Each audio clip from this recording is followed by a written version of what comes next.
নমস্কার, আমি শ্রীপর্ণা রয়েছে আপনাদের সঙ্গে। আপনারা দেখছেন নিউজ টুডে। আসার জন্য উদ্গ্রীব। বৃহস্পতিবার ভোট প্রচারে আসার আগে কোচবিহারবাসীদের জন্য বার্তা দিলেন প্রধানমন্ত্রী। উত্তরবঙ্গ সফরে তিনি গত মাসে এসেছিলেন শিলিগুড়ির এক জনসভায়। তখনও ভোটের নির্ঘণ্ট ঘোষণা হয়নি, কিন্তু সেদিন থেকেই উত্তরবঙ্গে ভোটের প্রচারের কাজ শুরু করে দিয়েছিলেন প্রধানমন্ত্রী নরেন্দ্র মোদী। তার ঠিক এক মাসের মধ্যেই আবার উত্তরবঙ্গে আসছেন মোদী, এবার কোচবিহার। বৃহস্পতিবার এই লোকসভা কেন্দ্রে সভা করবেন প্রধানমন্ত্রী। ঘটনাচক্রে বৃহস্পতিবারই কোচবিহারের মাথাভাঙায় সভা করছেন মুখ্যমন্ত্রী মমতা বন্দ্যোপাধ্যায়। প্রধানমন্ত্রীর সভা শুরু হওয়ার কথা বিকেল 4:45 নাগাদ। কোচবিহারে আসার আগে সকালে ওই জেলার বাসিন্দাদের উদ্দেশ্যে বার্তা পাঠিয়েছেন প্রধানমন্ত্রী। কোচবিহারে আসার জন্য তিনি মুখিয়ে রয়েছেন, সেখানকার জনসাধারণের সঙ্গে দেখা করার জন্য, তাদের মাঝে আসার জন্য তিনি উদ্গ্রীব, এই বার্তা দিয়েছেন মোদী। নিজের এক্স হ্যান্ডেলে তিনি লেখেন, আমি কোচবিহারের জনসাধারণের মাঝে আসার জন্য উদ্গ্রীব হয়ে আছি। কোচবিহারের মানুষ আমাদের উন্নয়ন এবং কর্মসূচিকে বিরাটভাবে সমর্থন করেছেন। আমার দৃঢ় বিশ্বাস ওরা আবার বিজেপির প্রতি আস্থা বজায় রাখবেন। Hi News Network. রাজ্যে তার লোকসভা ভোটের প্রচার শুরু হয়েছে রবিবার থেকেই। নদিয়া কৃষ্ণনগর লোকসভা কেন্দ্রে নিজে প্রথম প্রচার সভা করেছিলেন মুখ্যমন্ত্রী মমতা বন্দ্যোপাধ্যায়, আর তারপরেই মমতার দ্বিতীয় প্রচার সভা উত্তরবঙ্গে। কোচবিহারের মাথাভাঙার গুমনামির হাট উচ্চ বিদ্যালয়ের মাঠে এই সভা থেকেই উত্তরবঙ্গের প্রচার শুরু করলেন মুখ্যমন্ত্রী মমতা বন্দ্যোপাধ্যায়। কি বললেন তিনি, শোনাবো। আমি বলি, যার বিরুদ্ধে এজেন্সি করবে, কেউ মাথা নত করবেন না। তার কারণ ওদের শিক্ষা দেওয়ার প্রয়োজন আছে। ভুলে গেছেন শীতলকুচিতে ইলেকশনের সময় লাইনে দাঁড়ানো 5 জনকে গুলি করে মেরেছিল। তার মধ্যে 4 জন সংখ্যালঘু সম্প্রদায়ের আর একজন রাজবংশী ভাই ছিল। আমি ইলেকশন চলাকালীন এসেছিলাম ছুটে এবং তাদের পাশে দাঁড়িয়েছিলাম। আর যে লোকটির ইনস্ট্রাকশনে হয়েছিল তাকে তার বিরুদ্ধে সরকারের 2টো ডিপি চলছে, ভিজিলেন্স ক্লিয়ার হয়নি, কিন্তু ভারতবর্ষের সরকার তাকে ক্লিয়ারেন্স দিয়ে দিয়েছে। কোনো আইন কানুন কিচ্ছু মানে না। তিনি আবার বীরভূমে গিয়ে দাঁড়িয়েছেন। শীতলকুচিতে গুলি চালিয়ে এত মানুষ মেরেও হাতের রক্ত মোছেনি, এখন গিয়ে দাঁড়িয়েছে বীরভূমে। তার কারণ বলছে আমি ওখানে এসডিপিও ছিলাম। So what? মানুষের জীবনে কেউ ওসি হবে, কেউ কনস্টেবল হবে, কেউ সিভিক পুলিশ হবে, কেউ প্রফেসর হবে, কেউ ইঞ্জিনিয়ার হবে, কেউ ডাক্তার হবে, কেউ আইসি হবে, কেউ এসপি হবে, কেউ এসডিপিও হবে, কেউ ডিএম হবে, কেউ এসডিও হবে, কেউ বিডিও হবে, হতেই পারে। তাই বলে আমার কোনো অধিকার নেই যে আমি একটা পার্টির দালালি করে আমি মানুষের প্রাণ কেড়ে নেব। আর তারপর 2টো ডিপি কেস আছে, ভিজিলেন্স কেস আছে।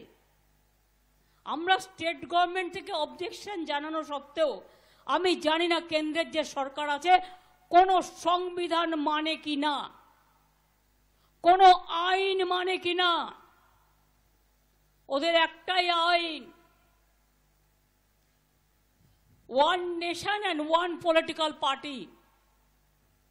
আর ইলেকশন আসলেই ভাওতা দেওয়া, মিথ্যে কথা বলা, ছলনা করা। আজকে একটা মিটিং করতে আসবে বাবুরা, দেখবেন কত কাঁদবে, কত কুমিরের অশ্রু ঝরবে। জিজ্ঞেস করুন, আমরা যে তোমাদের 11 লক্ষ বাড়ির তালিকা দিয়েছিলাম, 3 বছর ধরে তোমরা আবাস যোজনার টাকা দাও না, রাস্তাঘাটের টাকা দাও না, 100 দিনের কাজের টাকা দাও না। কেন? আমরা কি খারাপ করেছিলাম? 100 দিনের কাজে ভারতবর্ষে বাংলা প্রথম ছিল, আবাস যোজনায় বাংলা প্রথম ছিল, আর রাস্তার কাজেও বাংলা প্রথম ছিল। আজকে তোমরা কি বলছো? ইলেকশনের সময় বিজেপি পার্টি অফিস থেকে ফোন করে বলছে যে 11 লক্ষ লোকের ডেটা আমরা দিয়েছি ওদের, যে এদের আবাস পাওয়া দরকার, এদের বাড়ি মাটির বাড়ি, এরা গরিব, আগে ওদের পাওয়া দরকার। সেই নাম্বার থেকে ফোন নাম্বার নিচ্ছে আর বিজেপির কল সেন্টার থেকে ফোন করে বলছে आपका घर चाहिए ना, आप फिर अप्लाई करो। কেন করবেন? আপনার তো দরখাস্ত করা আছে। আর আমাদের সরকার তো বাজেটে 3 মাস আগে বলে দিয়েছে যে আপনাদের মে মাসের পরে ওটা আমরাই করে দেবো। আমরা কারো দয়া চাই না, আমরা কারো ভিক্ষা চাই না। ওয়াটগঞ্জে মহিলা খুনে ধৃত ভাসুর, হত্যার নেপথ্যে কি টাকা নিয়ে গোলমাল? উত্তর খুঁজছে লালবাজার। দক্ষিণ কলকাতার ওয়াটগঞ্জে মহিলার খুনের ঘটনায় তাঁরই ভাসুর নীলাঞ্জন সরকারকে বৃহস্পতিবার গ্রেপ্তার করল পুলিশ। বৃহস্পতিবার সকাল 11:45 নাগাদ তাকে গ্রেপ্তার করা হয়, যদিও তার স্বামীর এখনো হদিশ পায়নি কলকাতা পুলিশ। টাকা নিয়ে গোলমালের জেরে কি এই খুন, নাকি এর নেপথ্যে রয়েছে আরো কোনো গভীর রহস্য, সেই উত্তর খুঁজছে লালবাজার। গত 2রা এপ্রিল ওয়াটগঞ্জের একটি পরিত্যক্ত এলাকা থেকে মহিলার টুকরো টুকরো দেহ উদ্ধার হয়। 3টে কালো প্লাস্টিকের ব্যাগে মোড়ানো ছিল মহিলার দেহাংশ। ওই প্লাস্টিকের মধ্যে পাওয়া গিয়েছে মহিলার কাটা মাথা, পা এবং বুকের দিকের অংশ, তবে তার তলপেটের অংশ, হাত এবং পায়ের পাতা গায়েব ছিল। মহিলার দেহাংশ উদ্ধার হলেও সেই মুহূর্তে তার পরিচয় জানা যায়নি। আশেপাশের এলাকায় খোঁজ চালানো হয়। দেহ উদ্ধারের 24 ঘন্টার মধ্যে অর্থাৎ 3রা এপ্রিল মহিলার দেহ শনাক্ত হয়। জানা যায় মহিলার নাম দুর্গা সরকেল, বন্দর এলাকার বাসিন্দা। 3 দিন ধরে নিখোঁজ ছিলেন বলে জানতে পারে পুলিশ। দুর্গার দেহ শনাক্ত করে তার বাড়ির লোকেরাই।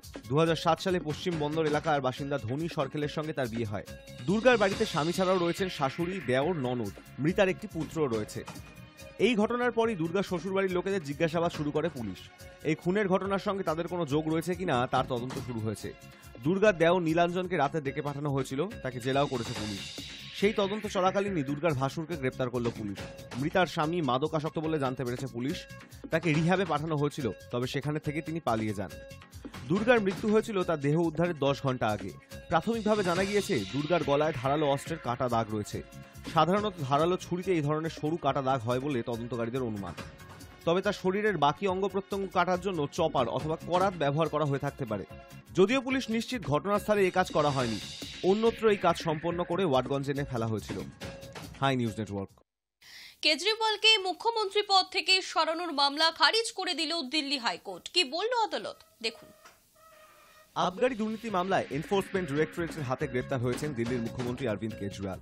জেল থেকেই তিনি মুখ্যমন্ত্রীর দায়িত্ব সামলাচ্ছেন। তাকে মুখ্যমন্ত্রীর পদ থেকে অপসারণের আর্জি জানিয়ে দিল্লি হাইকোর্টে মামলা করা হয়েছিল। বৃহস্পতিবার সেই মামলা খারিজ করে দিল দিল্লি হাইকোর্ট। এই নিয়ে তৃতীয়বার একই আর্জির মামলা খারিজ করল আদালত। ভারপ্রাপ্ত প্রধান বিচারপতি এই মামলা খারিজ করে দিয়ে মন্তব্য করেছেন, তিনি মুখ্যমন্ত্রী থাকবেন কিনা সেটা তার বিষয়, গণতন্ত্রকে নিজের পথে চলতে দিন। এই মামলাটি দায়ের করেছেন হিন্দু সেনা নামে একটি সংগঠনের সভাপতি বিষ্ণুগুপ্ত। গত রবিবার কেজরিওয়ালের গ্রেপ্তারের বিরুদ্ধে দিল্লিতে বিরোধী দলগুলির জোট ইন্ডিয়া সমাবেশ করেছিল, যে সমাবেশে ভিড় ছিল চোখে পড়ার মতন। পরের দিন সোমবার আবগারি মামলায় কেজরিওয়ালের ইডি হেফাজতের মেয়াদ শেষ হয়। দিল্লির মুখ্যমন্ত্রীকে জেল হেফাজতে পাঠানোর নির্দেশ দেন বিশেষ আদালতের বিচারক। স্বামীর শুনানিতে হাজির থাকতে দিল্লির রাউস অ্যাভিনিউ আদালতে হাজির ছিলেন স্ত্রী সুনিতা কেজরিওয়াল। আদালত থেকে বেরিয়ে সুনিতা কেন্দ্রের বিজেপি সরকারের বিরুদ্ধে স্বৈরাচার চালানোর অভিযোগ তুলেছেন। বলেছিলেন, কেন কেজরিওয়ালকে জেলে পাঠানো হলো? ওদের একটাই লক্ষ্য, লোকসভা ভোটের সময় তাকে জেলের ভিতরে রাখা। তারপরই তার সংযোজন ছিল দেশের মানুষ এই স্বৈরাচারের জবাব দেবেন। আবগারি মামলায় গত 21শে মার্চ দিল্লির মুখ্যমন্ত্রীর বাসভবনে তল্লাশি অভিযান চালায় ইডি। তারপর রাত্রিবেলা তাকে গ্রেপ্তার করে তারা। ইডি সূত্রে খবর, মুখ্যমন্ত্রীর বাড়ি তল্লাশি করে 70,000 টাকা পেয়েছিলেন তদন্তকারী অফিসারেরা। যদিও সেই টাকা বাজেয়াপ্ত করা হয়নি, তবে 4টি ফোন বাজেয়াপ্ত করা হয়েছে, যার মধ্যে রয়েছে কেজরিওয়ালের ব্যক্তিগত মোবাইলও। মোবাইল খুলতে ইডি যোগাযোগ করেছে অ্যাপেলের সঙ্গেও। Hi News Network. নতুন অর্থবর্ষ 2024-25 থেকে রাজ্য সরকারের প্রকল্প লক্ষ্মীর ভান্ডারে টাকা বাড়ানো হয়েছে। অর্থাৎ যারা এতদিন 500 টাকা প্রতি মাসে পেতেন তারা পাবেন 1000 টাকা করে, আর যারা তপশিলি উপজাতি 1000 টাকা করে পেতেন তারা পাবেন 1200 টাকা করে। লক্ষ্মী বাড়ে লক্ষ্মী লাভের খুশিতে বৃহস্পতিবার লক্ষ্মীর ভান্ডার নিয়ে মিছিল শুরু করলেন উত্তর 24 পরগনার বসিরহাট মহকুমার বাদুড়িয়া পৌরসভার 2 নম্বর ওয়ার্ড রুদ্রপুর এলাকার মহিলারা। হাতে মুখ্যমন্ত্রীর ব্যানার নিয়ে সবুজ আবির মাখিয়ে মিষ্টি মুখ করে উদযাপন করলেন আজকের দিনটি।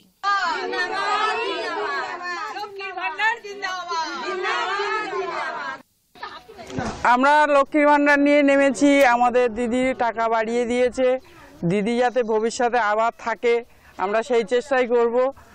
আর দিদি যুগ যুগ থাকুক, দিদি থাকলেই আমরা থাকবো। আমরা দিদিকে চাই, দিদিকেই থাকবে। কারণ তারা কি পেয়েছে না পেয়েছে, কত করে পায় না পায়, এবার কত বাড়লো সেইটা জানার জন্য আমরা গেছি।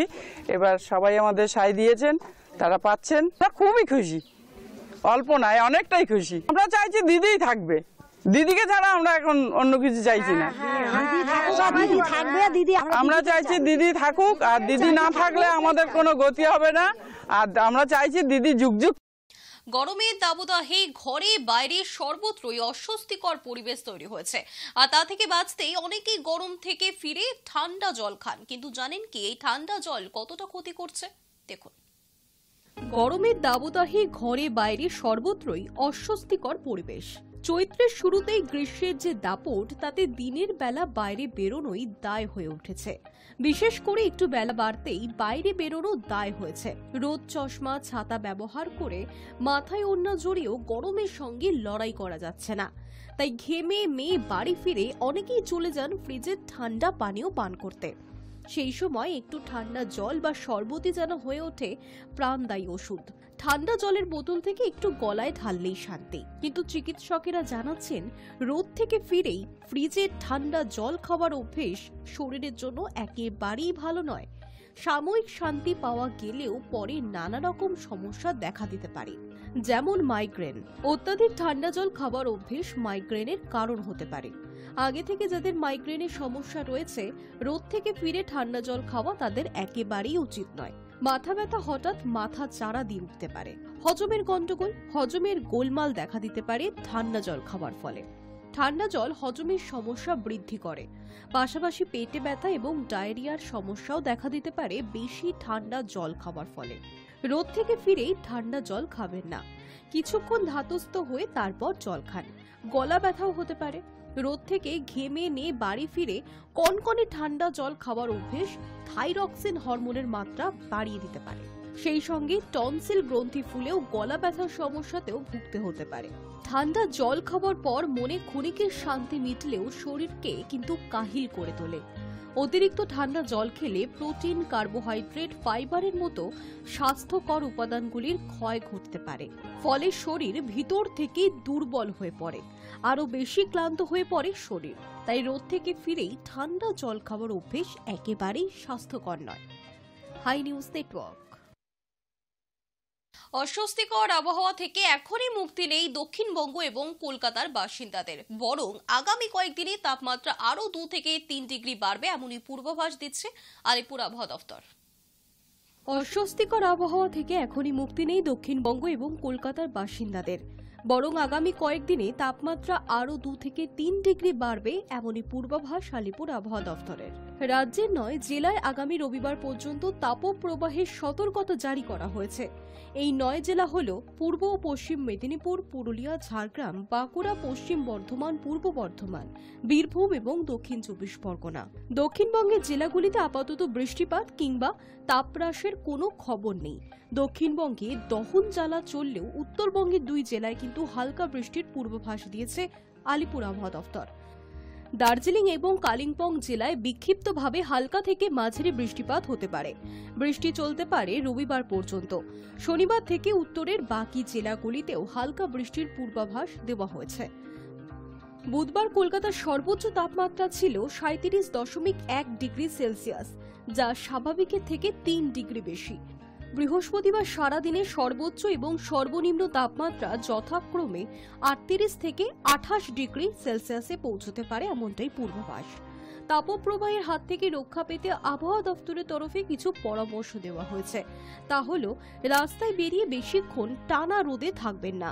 হালকা রঙের এবং হালকা সুতির পোশাক পরিধান করা বাঞ্ছনীয়। কড়া রোদের ছাতা ব্যবহার করুন অথবা কোনো বস্ত্র দিয়ে মাথা ঢেকে রাখা প্রয়োজন। পর্যাপ্ত পরিমাণে জল খান। তার পাশাপাশি ওআরএস এবং লেবুর জলও বেশি করে খাওয়ার পরামর্শ দিচ্ছে হাওয়া office. Hi News Network. News today এখনকার মতো এই পর্যন্তই। দেখতে থাকুন হাই নিউজ নির্ভীক নিরপেক্ষ।